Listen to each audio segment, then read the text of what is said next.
Nafi. Ucapan Nabi kaji wallahu a'lam.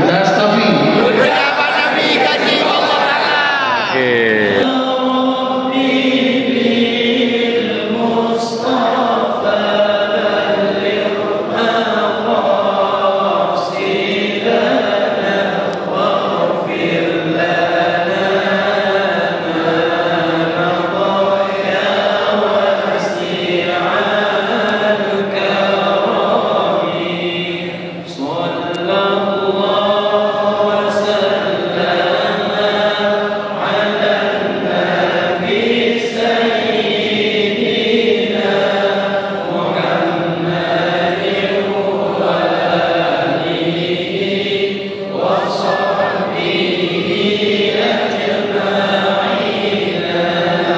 Orang lain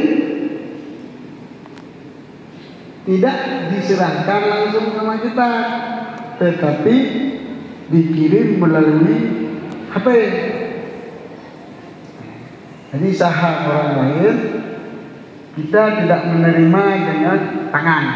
Jadi yang kita beli tidak kita dapat, yang kita bayar pun tidak kita kepat. Di dalam hukum fikih kapat sebelah. Kalau kita kapat saman duluan, baru kita serah barang, kemudian itu dinamakan dengan salam ataupun bil intimah. Tetapi kalau kita terima barang kontan, kemudian pembayarannya di dalam tanggungan kita, itu namanya bisa mani muajjal, penjualan dengan harga yang ditempokan, itu dibolehkan.